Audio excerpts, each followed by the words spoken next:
Welcome. I'm violin maker David Baird and Cremona revival researcher. Today we'll start actually working on the designs of our molds. We'll start committing our design choices to wood and creating two molds, one for violin and one for viola. Visually, these two molds will be taking different paths. With the violin, we'll explain and show extra drawing elements to visualize and clarify ideas. For the viola, we'll take a direct and simple path as if one was working in a familiar, known way, not explaining, not exploring. The viola design will be worked directly in the wood. To facilitate the extra drawings and explanations, the violin board is being given a gesso surface. To start, we'll give a center line and then a perpendicular base line for each board. These will give an orientation and a reference for the rest of our design work on the molds. A center line is easily defined just by pressing 2 points into the board, and a few symmetric compass arcs give us our perpendicular baseline very easily. Here I'm showing the work on the viola board. First is just putting in points that are midway the board to define that center line. And then I press the line in with a point that's rounded so that it doesn't actually cut the fibers of the wood, it just presses them in. In actual work, I wouldn't ink this line in at this point, but for a video I want to at least let this line be visible. So so I took the time to ink it in. And then this arc begins to set our baseline.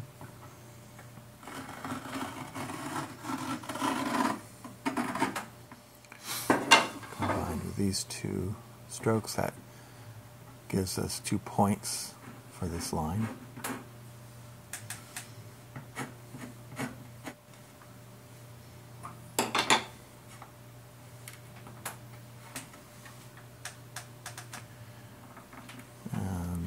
Again, it's being pressed into the wood with a rounded point, not cutting the fibers.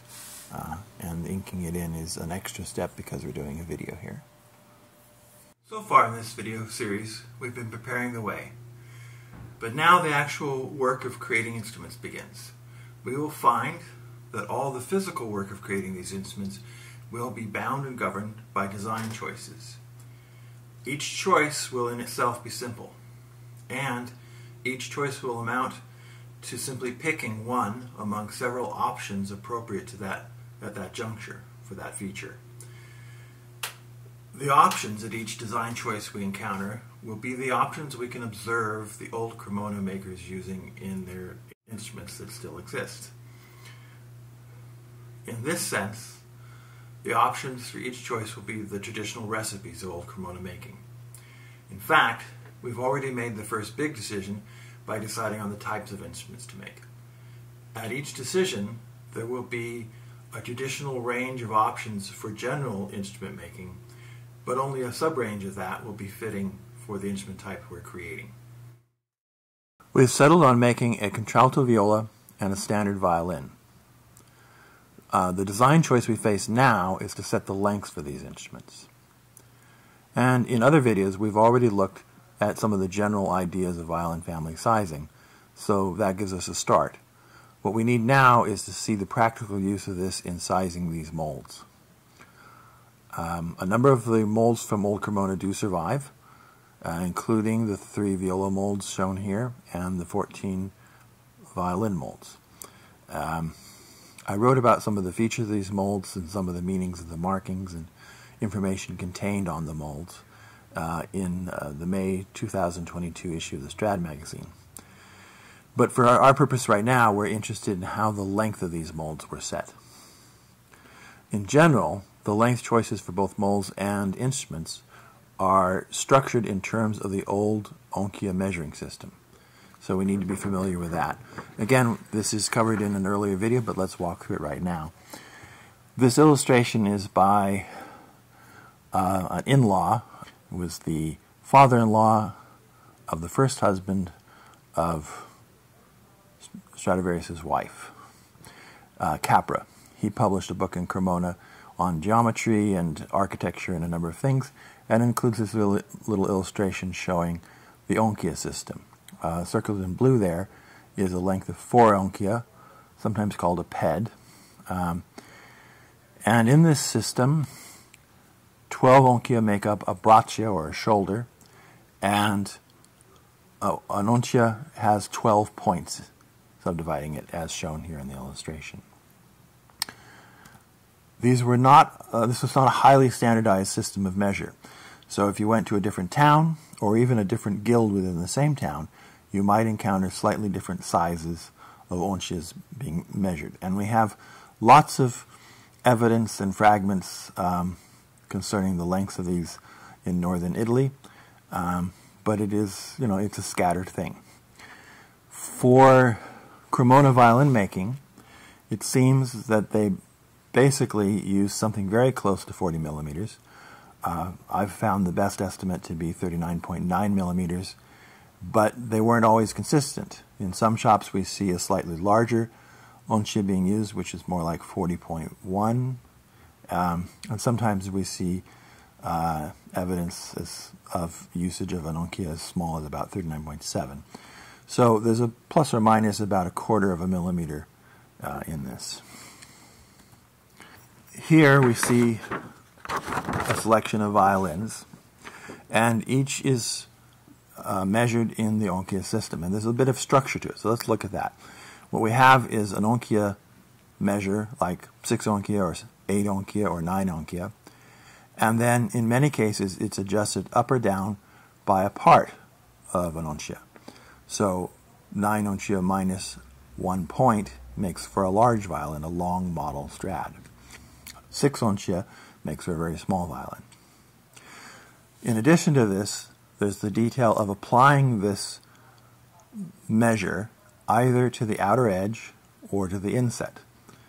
When you're looking at a finished instrument, the inset shows as the purfling inset, but that roughly corresponds to the mold, and so the inset could be either one of those.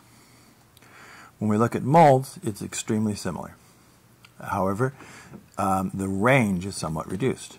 Here we see that the large viola is 12 minus 1/4 oncia, and it's measured on the inset.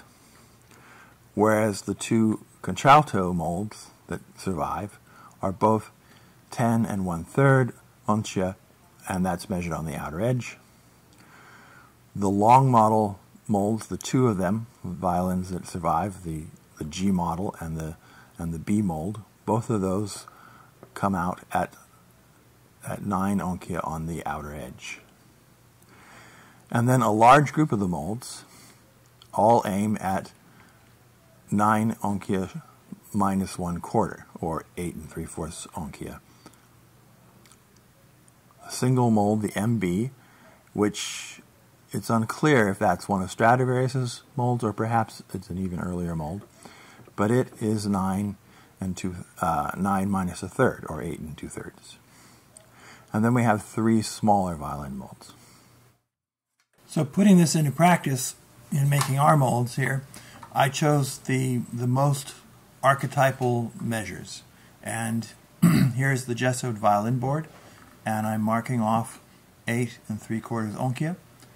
And for this, that will be the mold or inset line. Those are clean knife cuts that give the actual length. I do go ahead and ink them in, but that's just for visual ease. The actual location is the actual cut of the knife, which you can click a knife into and actually feel. With the viola, the same, only I use the 10 1/3 oncia on the outside measure, so we will take an inset from this in order to create the mold. And there it is. The lengths are set. They're inked in for visual, but the main thing is a knife cut. So now that we have our lengths, the next thing is how do we set width? And of course there would be many ways you could do that, but we're interested in the old historical Cremona methods. We did touch on some of the general principles of this in earlier videos, But since we're about to actually put it into use, let's go over these ideas. When you look at the old instruments, what you find is the widths are basically set in a ratio relationship to the body length. But it isn't just any ratio. There are particular ratios that they use. And you can see that they fall into a pattern. The pattern can be summed up in the strange phrase, a part stouter than 2 to 1.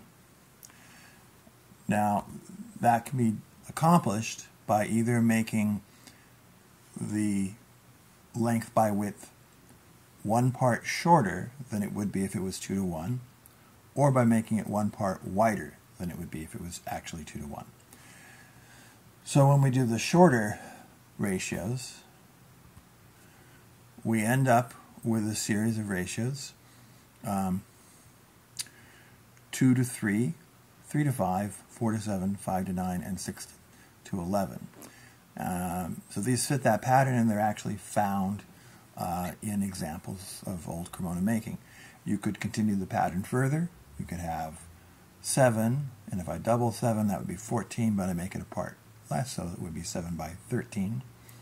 Or you could go less, but if you go to the other end, you end up getting a 1-to-1 ratio, because if I take 1 and double it, I get 2, and I take a part less, I'm back to 1, so I'd have 1-to-1. So that is never encountered. And as you go higher up the series, they get skinnier and skinnier and closer to 2 to 1, but they also get less distinguished, and we don't actually encounter these ratios. The 6 to 11 is the skinniest ratio I've seen actually in use. Now, if we go to the other series, it kind of works out that most of the numbers end up giving us repeats of the first series, but a few don't. The ones that divide by 4. So here, if I take 4 and I divide it by 2, a 2-to-1 ratio would be 2 to 4. But if I'm going to make it a part wider than that, the 2 becomes a 3, and we get 3 to 4. Now that's actually too stout. I've never actually seen that one in use. The next in this series would be 5 to 8, which I've also not actually seen. And then you get 7 to 12, which you do see. You see it in violas quite a bit. And 9 to 16, which I've seen on occasion. All right. So if these ratios, 3 to 4, 4 to 7, etc., they also can be converted into numbers, which I've shown there. 3 to 4 is 1.33333, goes on forever. 4 to 7 is 1.75. This is gotten by taking the smaller number and dividing it into the larger number, and you get this ratio that gives us a continuum of fatter, stouter instruments compared to skinnier ones. The skinnier ones have a higher ratio, closer to 2, and the fatter ones have a lower ratio, closer to 1. Some people get excited about the idea of the golden ratio. Where's the golden ratio? I thought the golden ratio would be the thing. Well, it doesn't actually show up in the historical making that much, if at all. I would say not at all. As a number, that's 1.618 and keeps on going forever. But it falls sort of in the cracks there, and it's a little on the stout side compared to what we really see for the most part, especially with violins and violas. The Fibonacci sequence, people get excited about that also. The reason is that sequence of numbers ends up converging on the golden ratio, and again, it isn't really relevant to our work. Now, for violins, the 4 to 7 ratio is greatly favored. It's sort of the central ratio. But the 5 to 9 happens a great deal also. It's a little bit skinnier. With violas, we also quite frequently encounter 7 to 12. And all three of these can crop up quite a bit. But if we put them together, we can see they're not all that different. They make the instrument a little bit stouter, a little bit skinnier. And there's phi, again, a little bit fatter than anything that's actually used. And then, in the end, it's not just the range of ratios. The tradition sort of is based on this range of ratios. You pick an option from this range, so that you have just a limited number of options, and you apply this ratio to get your instrument. But The tradition also is about which choices are preferred. So 4 to 7 and 5 to 9 are strongly preferred with violins. Violas often also include 7 to 12 as an option. And other ratios in general are less encountered than these. Cellos and stouter instruments are more likely to show up with either 3 to 5 or 2 to 3. But they're not all created equal. There definitely are preferences, and that's part of the tradition. So here we're going to put these ideas to work. This is the violin board, and I settled on this on the 4 to 7 ratio, and we're going to take 4/7 of the inset body length and use that to get the inset width of the lower bout. So I had marked the 4/7 length on that measuring stick. Actually cut notches on the side that it can reference with a knife, and then I used those to mark onto the body length there, and then I'm using the dividers you see there to get half of that, and then we're going to use that. I use that to put points on either side of the line, but compass points like that tend to be a little bit off, and so I go back to the stick and just use the points to center, and then again with the knife cut in precise correct width. And then I went ahead and I knifed out a square around this, because in that square ends up being important as we continue. We don't actually have to mark it out in real use, so we won't do that with the viola board, but I did it on the violin for illustration. So here with the viola board, we're going to do the same things, but we're going to be working on the outside edge, and we're using the 7 to 12 ratio. So we're going to take 7/12 of the outside body length that we set at 10 1/3 oncia, and that gives us, that's going to give our outside width for the lower bout. If you do the math, the violin ratio of 4 to 7 against the 8 3/4 oncia length we had works out to an even 5 oncias, which is pretty and nice. In this case, it works out to 6 oncias and 1/3 point. Not so pretty and nice, but again, I marked it onto the measuring stick. The nice thing about using a temporary measuring stick like that is you can do several instruments with it, and you can mark the important measurements directly onto the stick with knife cuts that are very precise. All this work on both these boards is, there's some drawing to show it and illustrate it here. I've inking it in so you can see it. But the real width and the real work is done with knife cuts that are in the wood, and you can register them by clicking the knife into them. So here I went ahead and I marked in a few more details. I applied the insets using a single point as the inset width. I did that on both boards. In the case of the viola board, that's close to how you would work in your workshop if you aren't showing this to anybody. You wouldn't even bother to ink it in, you just have your knife cuts in the wood. Our ratio gave us our outside measurements, so the insets go 1 point in and give us our actual widths for the mold. With the violin, it's the other way around.